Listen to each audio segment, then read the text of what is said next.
ವೀಕ್ಷಕರೆಲ್ಲರಿಗೂ ಸಾಪ್ತಾಹಿಕ ಭವಿಷ್ಯವಾಣಿ ವಿಶೇಷ ಕಾರ್ಯಕ್ರಮಕ್ಕೆ ಸ್ವಾಗತ. ಸ್ನೇಹಿತರೆ, ಆಗಸ್ಟ್ ತಿಂಗಳ ಮೊದಲ ವಾರದಲ್ಲಿ ತ್ರಿಗ್ರಾಹಿ ಯೋಗದ ಶುಭ ಸಂಯೋಗವು ನಿರ್ಮಾಣಗೊಳ್ಳುವುದು.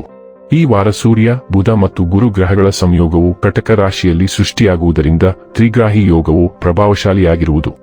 ಗ್ರಹಗಳ ಶುಭ ಸಂಯೋಗದಿಂದಾಗಿ ಆಗಸ್ಟ್ ತಿಂಗಳ ಮೊದಲ ವಾರದಲ್ಲಿ ಕುಟುಂಬ ಜೀವನದಲ್ಲಿ ಸಾಕಷ್ಟು ಸಂತೋಷಮಯವಾದ ಸುದ್ದಿಯನ್ನು ಗಳಿಸುವರು ಮತ್ತು ವೃತ್ತಿ ಜೀವನದಲ್ಲಿ ಮುಂದೆ ಸಾಗಲು ಉತ್ತಮ ಅವಕಾಶಗಳು ದೊರಕುವುದು.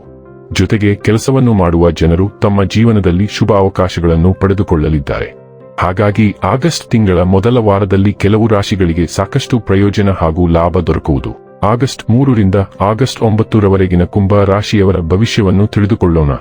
ಈ ವಾರ ಕುಂಭ ರಾಶಿಯವರ ಫಲಾಫಲಗಳೇನು, ಗ್ರಹಗತಿಗಳು ಹೇಗಿರಲಿವೆ, ಕೌಟುಂಬಿಕ, ಸಾಮಾಜಿಕ ಜೀವನ ಹಾಗೂ ವ್ಯಾಪಾರ ವಹಿವಾಟು ಹೇಗೆ ನಡೆಯಲಿದೆ, ಅಲ್ಲದೆ ಯಾವೆಲ್ಲ ಸಮಸ್ಯೆಗಳು ನಿಮ್ಮನ್ನು ಈ ಸಾಪ್ತಾಹಿಕದಲ್ಲಿ ಕಾಡಲಿವೆ, ಅವುಗಳಿಗೆ ಪರಿಹಾರಗಳೇನು ಎಂಬುದನ್ನು ತಿಳಿಯಲು ಈ ವಿಡಿಯೋವನ್ನು ಸಂಪೂರ್ಣವಾಗಿ ವೀಕ್ಷಿಸಿ. ನೀವಿನ್ನೂ ನಮ್ಮ ಚಾನೆಲ್ ಸಬ್ಸ್ಕ್ರೈಬ್ ಮಾಡದೇ ಇದ್ದರೆ ಕೂಡಲೇ ನಮ್ಮ ಚಾನೆಲ್ ಸಬ್ಸ್ಕ್ರೈಬ್ ಮಾಡಿ. ಹೆಚ್ಚಿನ ವಿಡಿಯೋ ಅಪ್ಡೇಟ್ಗಾಗಿ ಪಕ್ಕದ ಬೆಲ್ ಐಕಾನ್ ಬಟನ್ ಕ್ಲಿಕ್ ಮಾಡಿ. ಸ್ನೇಹಿತರೆ, ಆಗಸ್ಟ್ ತಿಂಗಳ ಮೊದಲ ವಾರದಲ್ಲಿ ಕುಂಭ ರಾಶಿಗೆ ಸೇರಿದ ಜನರಿಗೆ ಸಾಕಷ್ಟು ಶುಭ ಫಲ ದೊರಕುವುದು. ಆದರೆ ಈ ವಾರ ನೀವು ಯಾವುದೇ ನಿರ್ಧಾರವನ್ನು ಸರಿಯಾಗಿ ಯೋಚಿಸಿ ತೆಗೆದುಕೊಳ್ಳಲು ನಿಮ್ಮ ಕೈಲಾದ ಪ್ರಯತ್ನವನ್ನು ಪಡುವುದು ಬಹಳ ಮುಖ್ಯ. ಆರ್ಥಿಕ ವಿಚಾರಗಳಿಗೆ ಸಂಬಂಧಿಸಿದಂತೆ ಈ ವಾರ ನಿಮ್ಮ ಪ್ರಯತ್ನಗಳನ್ನು ನಿಷ್ಠಾವಂತರಾಗಿ ಮಾಡುವುದು ಬಹಳ ಅಗತ್ಯ. ಇಲ್ಲದಿದ್ದರೆ ಖರ್ಚು ಹೆಚ್ಚಾಗುವ ಸಂಭವವಿದೆ. ಈ ಸಂದರ್ಭದಲ್ಲಿ ಪ್ರಯಾಣಿಸುವುದರಿಂದ ನಿಮಗೆ ಖರ್ಚು ಎದುರಾಗಬಹುದು. ಪ್ರೀತಿಯ ಜೀವನದ ಬಗ್ಗೆ ಹೇಳುವುದಾದರೆ, ಈ ಸಂದರ್ಭದಲ್ಲಿ ನಿಮ್ಮ ಸಂಗಾತಿಯೊಂದಿಗೆ ಬಲವಾದ ಸಂಬಂಧವನ್ನು ಹೊಂದುವಿರಿ. ವಾರದ ಕೊನೆಯಲ್ಲಿ ನಿಮಗೆ ತಂದೆಗೆ ಸಮಾನವಾದ ವ್ಯಕ್ತಿಯ ಸಂಪೂರ್ಣ ಬೆಂಬಲ ದೊರಕುವುದು. ರಾಹು ಮೊದಲ ಭಾವದಲ್ಲಿರುವ ಕಾರಣ ಈ ವಾರ ಆರೋಗ್ಯಕ್ಕಾಗಿ ನಿಯಮಿತ ವ್ಯಾಯಾಮ ಅಗತ್ಯ. ಈ ವಾರ ಉತ್ತಮ ಆರೋಗ್ಯ ಪ್ರಾಪ್ತಿಗಾಗಿ ಬೆಳಗಿನ ಆರಂಭವನ್ನು ವ್ಯಾಯಾಮದಿಂದ ಮಾಡಬೇಕು. ಏಕೆಂದರೆ ನಿಮ್ಮ ಬಗ್ಗೆ ಒಳ್ಳೆಯದನ್ನು ಅನುಭವಿಸಲು ಆರಂಭಿಸುವ ಸಮಯ ಇದೆ ಎಂಬುದನ್ನು ಅರ್ಥಮಾಡಿಕೊಳ್ಳಬೇಕು. ಆದ್ದರಿಂದ ಈ ಬದಲಾವಣೆಯನ್ನು ಪ್ರತಿದಿನದ ದಿನಚರಿಯಲ್ಲಿ ಸೇರಿಸಿ ಮತ್ತು ಅದನ್ನು ನಿಯಮಿತವಾಗಿರಿಸಲು ಪ್ರಯತ್ನಿಸಿ. ಚಂದ್ರ ರಾಶಿಯ ಪ್ರಕಾರ ಶನಿಯು 2ನೇ ಭಾವದಲ್ಲಿರುವ ಕಾರಣ ಈ ವಾರ ಆರ್ಥಿಕ ವಿಷಯಗಳಲ್ಲಿ ವೇಗವನ್ನು ಕಾಪಾಡಿಕೊಳ್ಳಲು ಕಡಿಮೆ ಶ್ರಮದ ನಂತರವೂ ಉತ್ತಮ ಲಾಭ ಸಿಗಲಿದೆ. ಏಕೆಂದರೆ ಈ ಸಮಯದಲ್ಲಿ ಗ್ರಹಗಳ ಸ್ಥಿತಿ ಸೂಚಿಸುತ್ತದೆ ನಿಮ್ಮ ಅಪ್ರತ್ಯಾಶಿತ ಖರ್ಚುಗಳು ಬಹಳ ಕಡಿಮೆ ಇರುತ್ತವೆ. ಇದರಿಂದ ನಿಮ್ಮ ಧನವನ್ನು ಸಾಕಷ್ಟು ಸಂಚಯಿಸಲು ಯಶಸ್ವಿಯಾಗುತ್ತೀರಿ. ಈ ವಾರ ನೀವು ಯಾವುದಾದರೂ ಹೊಸ ವಾಹನ ಅಥವಾ ಮನೆಯ ಖರೀದಿಗಾಗಿ ಮನೆಯ ಹಿರಿಯರೊಂದಿಗೆ ಮಾತನಾಡಬಹುದು. ಈ ಸಮಯದಲ್ಲಿ ಅವರ ಸಹಕಾರ ಸಿಗುತ್ತದೆ. ಜೊತೆಗೆ ಸ್ವಲ್ಪ ಆರ್ಥಿಕ ಸಹಾಯದ ಅಗತ್ಯವಿದ್ದರೂ ಅದರಲ್ಲೂ ಸಹಾಯ ಮಾಡುತ್ತಾರೆ. ನೀವು ವೃತ್ತಿ ಜೀವನದಲ್ಲಿ ಉತ್ತಮ ಸಾಧನೆ ಬಯಸಿದರೆ ಈ ವಾರ ನಿಮ್ಮ ಕೆಲಸದಲ್ಲಿ ಆಧುನಿಕತೆ ಮತ್ತು ಹೊಸತನವನ್ನು ತರಲು ಪ್ರಯತ್ನಿಸಬೇಕು.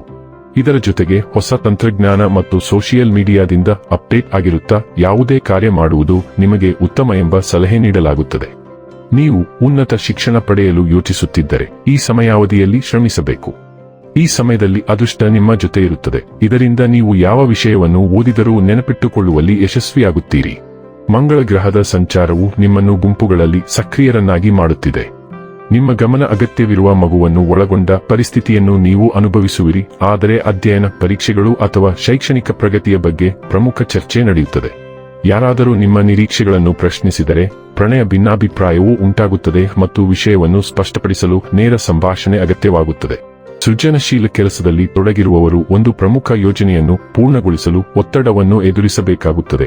ಆದರೆ ವೈಯಕ್ತಿಕ ಪ್ರತಿಭೆ ಅಥವಾ ಕಾರ್ಯಕ್ಷಮತೆಗೆ ಹೆಚ್ಚಿನ ಗಮನ ನೀಡಲಾಗುತ್ತದೆ. ಹವ್ಯಾಸಗಳು ಅಥವಾ ಮನರಂಜನೆಗೆ ಸಂಬಂಧಿಸಿದ ಒಂದು ಘಟನೆಯೂ ಸಂಭವಿಸುತ್ತದೆ. ಇದು ನಿಮ್ಮ ದಿನಚರಿಯಲ್ಲಿ ಬದಲಾವಣೆಯನ್ನು ತರುತ್ತದೆ. ಶಿಕ್ಷಣ ಅಥವಾ ಸೃಜನಶೀಲ ಪ್ರಯತ್ನಕ್ಕೆ ಸಂಬಂಧಿಸಿದ ಬಹುನಿರೀಕ್ಷಿತ ಫಲಿತಾಂಶವು ಅಂತಿಮವಾಗಿ ಬರುತ್ತದೆ. ಸೌರ ಸಂಚಾರವು ನಿಮ್ಮ ವೈಯಕ್ತಿಕ ಮತ್ತು ವ್ಯವಹಾರ ಸಂಬಂಧಗಳನ್ನು ಎತ್ತಿ ತೋರಿಸುತ್ತಿದೆ. ನಿಮ್ಮ ಸಂಗಾತಿ, ಪಾಲುದಾರ ಅಥವಾ ವ್ಯವಹಾರ ಸಹವರ್ತಿಯನ್ನು ಒಳಗೊಂಡ ಒಂದು ಪ್ರಮುಖ ಬೆಳವಣಿಗೆ ಇರುತ್ತದೆ ಮತ್ತು ಹಂಚಿಕೆಯ ಜವಾಬ್ದಾರಿಗಳ ಬಗ್ಗೆ ಗಂಭೀರ ಚರ್ಚೆ ನಡೆಯುತ್ತದೆ. ಇನ್ನೊಬ್ಬ ವ್ಯಕ್ತಿಯು ನಿಮ್ಮ ಸ್ಥಾನವನ್ನು ಪ್ರಶ್ನಿಸಿದರೆ ಭಿನ್ನಾಭಿಪ್ರಾಯ ಉಂಟಾಗುತ್ತದೆ. ಆದರೆ ಬಾಕಿ ಇರುವ ಪಾಲುದಾರಿಕೆ ವಿಷಯವು ಪುನರಾವರ್ತಿತ ಸಂಭಾಷಣೆಗಳ ನಂತರ ಅಂತಿಮವಾಗಿ ಮುಂದುವರಿಯುತ್ತದೆ.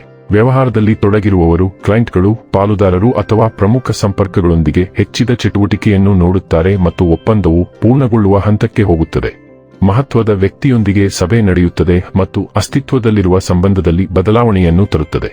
ವೈವಾಹಿಕ ಜೀವನವು ಹೆಚ್ಚಿನ ಚಟುವಟಿಕೆಯನ್ನು ಅನುಭವಿಸುತ್ತದೆ. ಆದರೆ ನೇರ ಸಂವಹನದ ಮೂಲಕ ಹೊಸ ಪಾಲುದಾರಿಕೆ ಸಂಪರ್ಕವು ಬೆಳೆಯುತ್ತದೆ. ಈ ವಾರ ನಿಮ್ಮ 9ನೇ ಮನೆಯಲ್ಲಿ ಶುಕ್ರ ಚಲಿಸುವುದರಿಂದ ಪ್ರಯಾಣ, ಉನ್ನತ ಕಲಿಕೆ ಮತ್ತು ದೂರದ ಸಂಪರ್ಕಗಳನ್ನು ಒಳಗೊಂಡ ಮಹತ್ವದ ಬೆಳವಣಿಗೆ ಸಂಭವಿಸುತ್ತದೆ. ಒಂದು ದೀರ್ಘ ಪ್ರಯಾಣವು ಆನಂದದಾಯಕ ಅಥವಾ ಪ್ರಮುಖ ಕಾರಣಕ್ಕಾಗಿ ಸಂಭವಿಸುತ್ತದೆ, ಆದರೆ ದೂರದ ವ್ಯಕ್ತಿಯು ಆಹ್ಲಾದಕರ ಸುದ್ದಿಗಳೊಂದಿಗೆ ನಿಮ್ಮನ್ನು ಸಂಪರ್ಕಿಸುತ್ತಾನೆ. ಶಿಕ್ಷಕ, ಮಾರ್ಗದರ್ಶಕ, ತಂದೆ ಅಥವಾ ಹಿರಿಯ ವ್ಯಕ್ತಿಯೊಂದಿಗೆ ಒಂದು ಪ್ರಮುಖ ಚರ್ಚೆ ನಡೆಯುತ್ತದೆ ಮತ್ತು ನಡೆಯುತ್ತಿರುವ ವಿಷಯಕ್ಕೆ ಹೆಚ್ಚಿನ ಸ್ಪಷ್ಟತೆಯನ್ನು ತರುತ್ತದೆ. ಉನ್ನತ ಶಿಕ್ಷಣದಲ್ಲಿ ತೊಡಗಿರುವವರು ಅಧ್ಯಯನಗಳು, ಪರೀಕ್ಷೆಗಳು ಅಥವಾ ಶೈಕ್ಷಣಿಕ ಯೋಜನೆಗಳ ಬಗ್ಗೆ ನವೀಕರಣಗಳನ್ನು ಪಡೆಯುತ್ತಾರೆ, ಆದರೆ ಬಾಕಿ ಇರುವ ಅರ್ಜಿ ಮುಂದುವರಿಯುತ್ತದೆ. ಸಂದೇಶಗಳು ಅಥವಾ ಕರೆಗಳ ಮೂಲಕ ವಿದೇಶಿ ಸಂಪರ್ಕವು ಹೆಚ್ಚು ಸಕ್ರಿಯವಾಗುತ್ತದೆ. ಧಾರ್ಮಿಕ, ಸಾಂಸ್ಕೃತಿಕ ಅಥವಾ ಶೈಕ್ಷಣಿಕ ಸ್ಥಳಕ್ಕೆ ಭೇಟಿ ನೀಡುವುದು ಮತ್ತು ಸ್ಮರಣೀಯ ಅನುಭವವನ್ನು ಸೃಷ್ಟಿಸುತ್ತದೆ. ಇನ್ನು ಕೊನೆಯದಾಗಿ ಮಾಡಿಕೊಳ್ಳಬೇಕಾದ ಉಪಾಯಗಳ ಕುರಿತು ನೋಡುವುದಾದರೆ, ರವಿವಾರದ ದಿನ ಆದಿತ್ಯ ಹೃದಯ ಸ್ತೋತ್ರ ಅಥವಾ ಸೂರ್ಯ ಚಾಲಿಸಾವನ್ನು ಪಠಿಸಿ. ವೀಕ್ಷಕರೇ, ಇದಾಗಿತ್ತು ಕುಂಭ ರಾಶಿಯ ಜಾತಕದವರ ಜೂನ್ ಆಗಸ್ಟ್ 3 ರಿಂದ ಆಗಸ್ಟ್ 9 ರವರೆಗಿನ ಫಲದ ಮಾಹಿತಿ ಇಷ್ಟವಾದರೆ ವಿಡಿಯೋವನ್ನು ಲೈಕ್ ಮತ್ತು ಶೇರ್ ಮಾಡಿ. ಹಾಗೆ ಚಾನೆಲ್ ಸಬ್ಸ್ಕ್ರೈಬ್ ಮಾಡುವುದರ ಜೊತೆಗೆ ನಿರಂತರ ವಿಡಿಯೋ ಅಪ್ಡೇಟ್ಸ್ಗಳಿಗಾಗಿ ಪಕ್ಕದ ಬೆಲ್ ಐಕಾನ್ ಕ್ಲಿಕ್ ಮಾಡಿ.